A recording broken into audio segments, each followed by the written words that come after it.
Canoeing the Mountains. What an image that conjures, doesn't it? For me, it immediately brings to mind something just fundamentally mismatched. Yeah. Something impossible. Right. That's a powerful metaphor. And that image is exactly where we're launching our deep dive today. So picture this.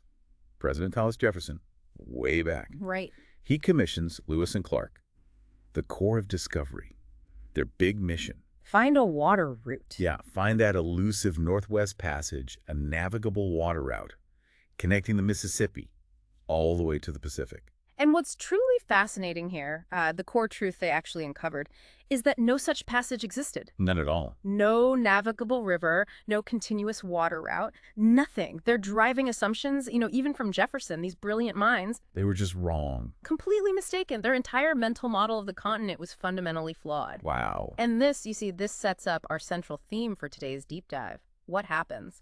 What do you do when your long-held mental models are just completely off? And the world right in front of you is nothing like the world you've known, the world behind you. Exactly. That's a huge question. And like you said, we're not just talking about history here. No, not at all. Today, we're unpacking a fascinating set of sources on adaptive leadership, navigating a changing world. Our mission, for you listening, is to pull out the most vital nuggets of wisdom from these sources. Right. To help you understand how to not just, survive, but actually thrive when the map you're using just doesn't match the territory anymore. And these insights are, frankly, more crucial than ever because, let's be honest, many of us were trained for a world that is, it's disappearing. Disappearing, that's a strong word. It is. Our current reality has become what people call VUCA. VUCA. Volatile, uncertain, complex, and ambiguous. It's a lot to handle. Definitely.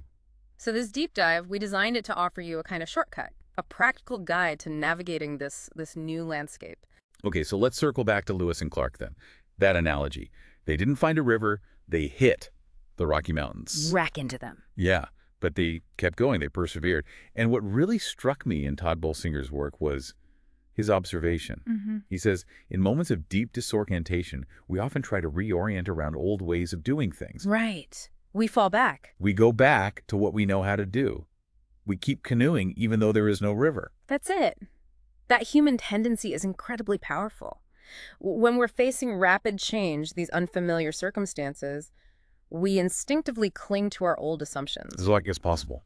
Absolutely. And new ventures, stepping into that uncharted territory, it inevitably means lots of trial and error, mistakes, missteps. It's uncomfortable. Very. But what's important, what Bolsinger points out, is that this discomforting process, this exploration, it actually teaches us. It forces us to see the familiar through a new lens. Okay. It brings differentiation. It demands we become expert experimenters. And ultimately, it really demands our best selves. It forces us to put down the paddle. When there's no water, yes. You have to. So what does this mean for us? Right here, right now. Well, it means we absolutely need to stop trying to canoe in the mountains. You need a new approach, a different way. Exactly. And that brings us, I think, to a really key distinction J.R. Woodward makes. Leadership versus management. Ah, yes. Crucial. He writes, while management acts within culture, leadership creates culture. Can you unpack that a bit? How does confusing those two hinder adaptation? It's a huge hindrance because management, when it's done well, it cares for what is. Okay, the current system. Right. Think optimizing processes, efficiency, keeping the existing machine running smoothly, like a well-run factory. Got it. Leadership, though, is focused on what can be, or maybe even what must be. It's about charting the course for the future. So designing the new factory, maybe? Or deciding we don't need a factory anymore. Maybe we need something completely different because the world changed. It's about fulfilling the mission, the reason for being, even if that means radical change. So leadership isn't just a title then? Not at all. It's a way of being. It's transformational. It's about taking people where they need to go, even if they, instinctively resist going there. And that leads to what feels like maybe the first job of a leader in this context.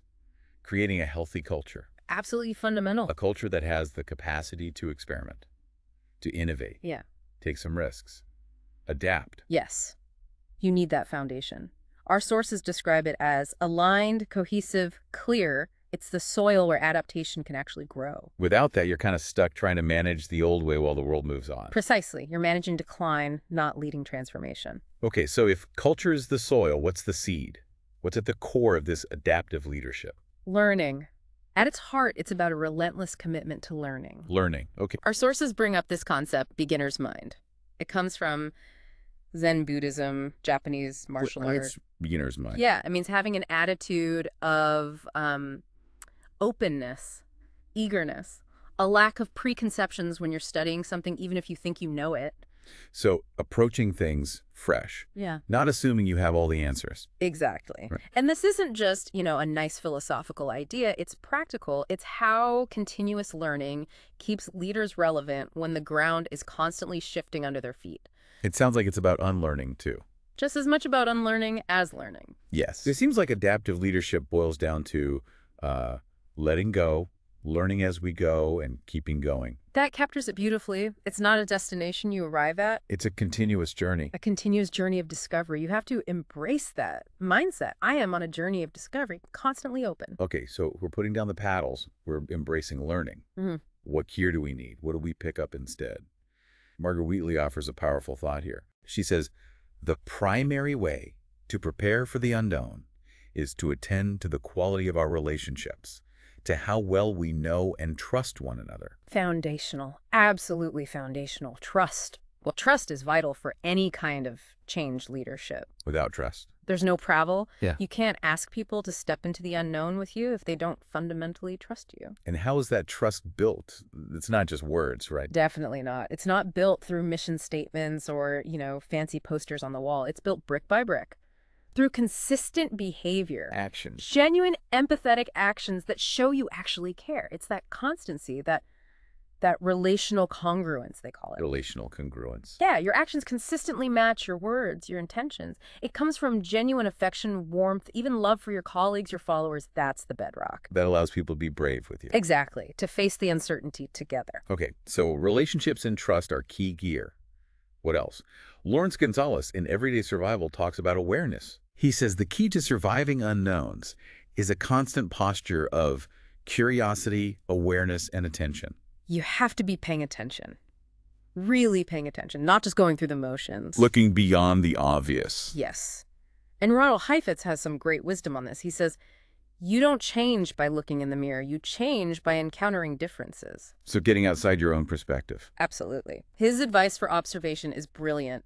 Look from the balcony and listen on the floor. Balcony and floor. Like seeing the big picture and the ground level reality. Exactly. Or, another way he puts it, listen to the songs beneath the words. What's really being said? What are the underlying currents? That takes effort. It does. It's about learning how to ask new questions. Questions we might have been too scared or too busy or maybe too proud to ask before. Stepping outside the comfort zone to get a new angle on the terrain. Precisely. And that kind of deep observation, that allows for reframing. Right. The ability to think about things in more than one way. Seeing possibilities where others just see, dead ends. Right. So instead of seeing a setback as just failure, you reframe it. Yeah. It becomes a learning opportunity or data pointing us in a new direction. It's consciously shifting your lens. Okay, so we're trying to see differently, reframe. Yeah. But what might be blinding us? What biases get in the way? Oh, that's a huge one. Yeah. David McRaney talks about this in You Are Not So Smart. Specifically, survivorship bias. Survivorship bias. I think I've heard of this. He uses this vivid example from World War II. Engineers were studying bullet holes in planes returning from missions. Yeah, makes sense. See where they got hit. Right. And the plan was to add armor to those most hit areas. Logical, right. Seems logical. But this statistician, Abraham Wald, he looked at the same data and came to the opposite conclusion. Opposite how? He said, armor the places where there aren't any bullet holes. Why? That seems counterintuitive. Because the planes that got hit in those unmarked areas, they never made it back. Ah. The data you don't see is the crucial data. Exactly. Survivorship bias. We focus on the survivors, the successes, what's visible. We have to actively consider what's missing, what didn't survive, why. That is a powerful lesson. Don't just study success. And that connects to Chimamanda Adichie's idea of the single story, doesn't it? These default mental models we have. It really does. Those single stories, those stereotypes and simplistic assumptions, they make life easier in a way. How so? Well, they prevent us from having to grapple with complexity. They keep us from having to change our minds. So they reinforce our existing maps. Precisely. And Adichie emphasizes how vital cross-cultural exposure is, encountering diversity, different stories. That's what challenges and expands our narrow mental models. Breaks down the single story. Yes. Okay, so we're opening our minds, challenging biases, but then we hit resistance, people pushing back. Almost inevitable. And here's a crucial insight from the sources. People don't actually resist change itself. They resist loss. Yes. What they perceive they'll lose because of the change. Exactly. Loss of comfort, loss of competence, loss of status, loss of the familiar world. And this resistance to loss is incredibly strong. How strong? One source mentions studies showing that even when faced with a clear adapt or die moment, something like 90% of people or organizations effectively choose dying. 90%? Wow. That's staggering. It is. The perceived pain of loss, of changing, feels greater than the perceived threat of not changing until it's too late. And anxiety plays a big role here too, right? Huge role. When anxiety spikes, rational decision-making goes out the window. We get tunnel vision. Right. People who are overly or chronically anxious just don't make good decisions. We revert to those primitive responses. Fight, flight, or freeze. Running on the spot, getting nowhere. Which brings us to a useful model. Yeah. The red zone, blue zone model. Red zone, blue zone. Yeah, from a book called Thriving Through Ministry Conflict, but it applies broadly. Imagine a team facing a sudden crisis. The red zone response is that high emotional reactivity.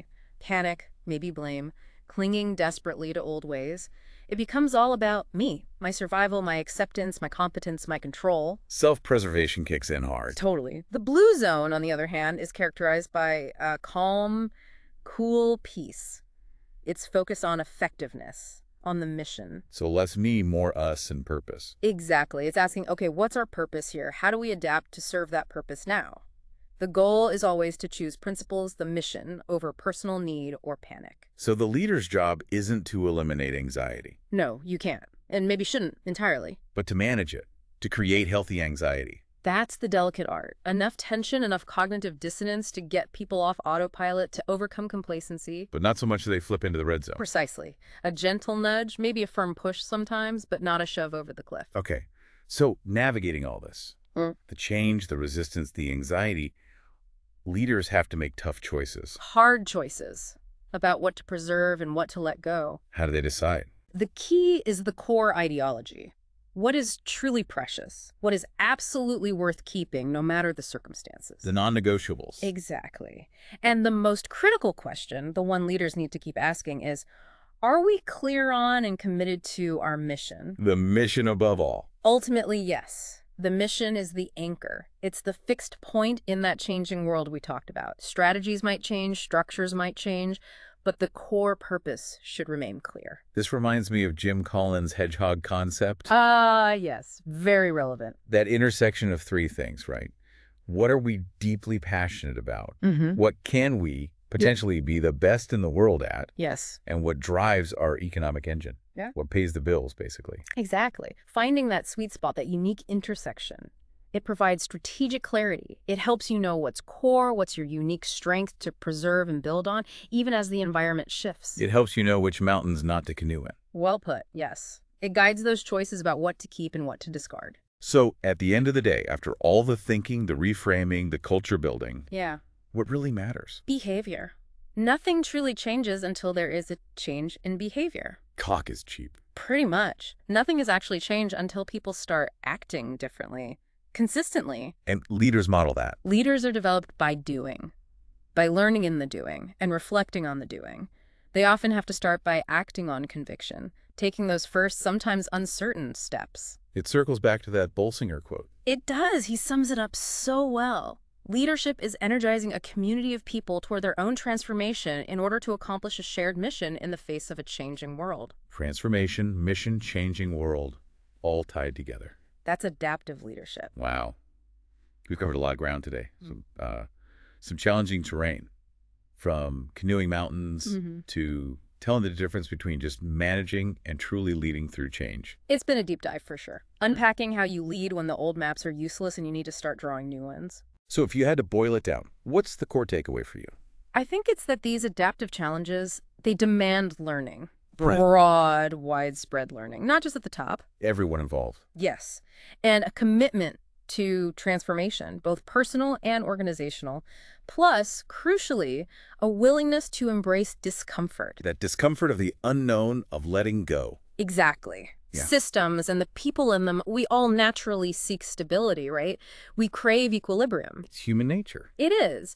But the real art of leadership in these times is helping people override that instinct for self-preservation, for staying put, and replacing it with curiosity, with openness. Open me.